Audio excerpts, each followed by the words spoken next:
And we have a question.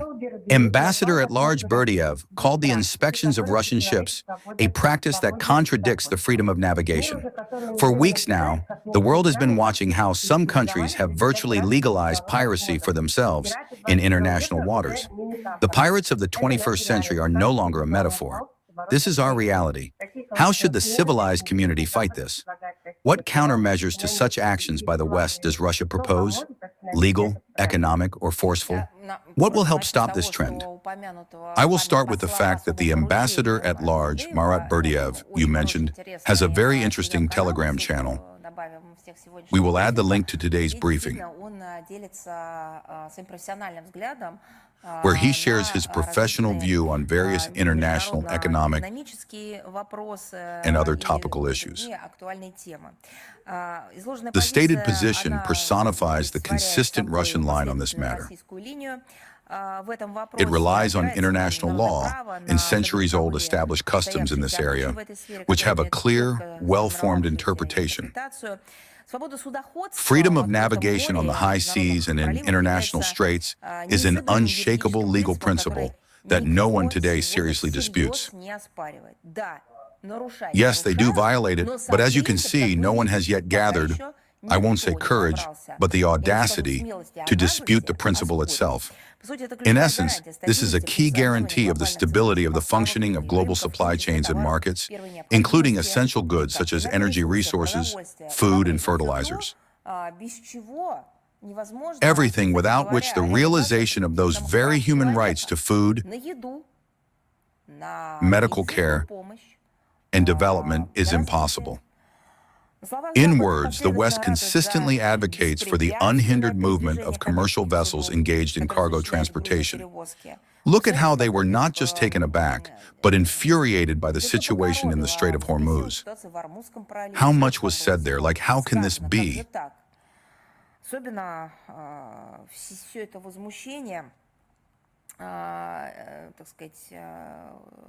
The Westerners express all this indignation, especially when their own interests are affected.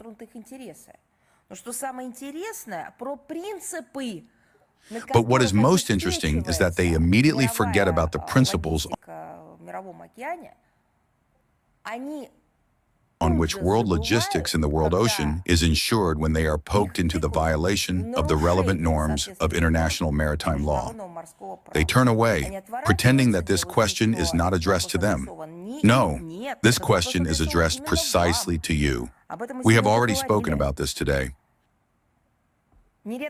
Not infrequently, such statements are voiced in the context of situations in the Strait of Hormuz, as I have already said, in the Taiwan Strait. They treat the infringement of their interests very scrupulously and with great sensitivity, although they do not even understand that they themselves provoked many conflicts in the Middle East.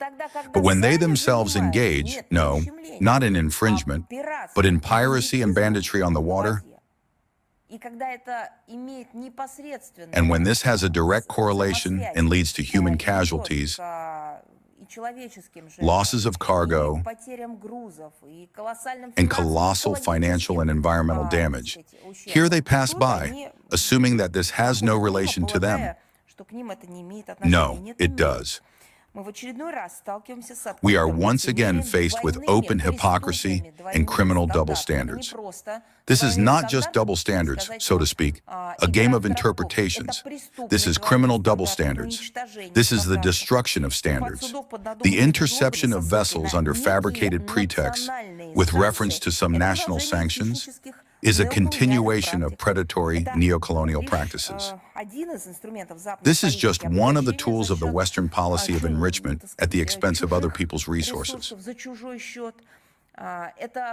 This is one of the examples of that very unscrupulous competition. Among them are the appropriation of foreign property, the destruction or seizure of financial assets, and terrorist attacks against main pipelines and energy infrastructure. The escalation of tension on maritime communications is fraught with the complete undermining of the stability of the world economy, which has already become a hostage to Western geopolitical ambitions, dictate, and tariff bacchanalia. The global South, that very global majority, becomes a direct victim of Western arbitrariness, since Russian petroleum products, agricultural goods, and fertilizers delivered by ships are directed, first of all, to Asia and Africa, where there is a high demand for them. Moreover, it does not even cross anyone's mind that a certain part of this is actually humanitarian cargo. Any forceful actions bypassing international law against the Russian merchant fleet are unacceptable. Such attempts by individual Western countries, where the tone today is set by those who call themselves exceptional, but in essence are simply Britain and France, who for incomprehensible reasons have put on the costumes of world policemen, cannot but cause rejection, disapproval, and accordingly, adequate assessments. Russia sets itself ambitious tasks, in particular, to enter the top 10 leading countries of the world in terms of the total tonnage of maritime transport, which we not only talk about verbally, but also act upon practically. And by the way, I would like to cite here a quote from the speech of Russian President Vladimir Putin at the just concluded regular St. Petersburg International Economic Forum. He said directly that we are actively building up the capacity of the Trans-Arctic Transport Corridor as a global artery. Under these conditions, a rebuff to the pirate habits of the West at sea is becoming one of the foreign policy priorities for us. Russia has a wide arsenal of means and measures to eliminate this illegal and, if we call things by their proper names, bandit activity. I will not disclose the mechanisms of our actions in this regard right now. Among other things, this is the competence of the relevant departments. They are multifaceted, from political persuasion to the use of a protective toolkit. The West as a whole needs to understand that the response from our side will be worthy and convincing.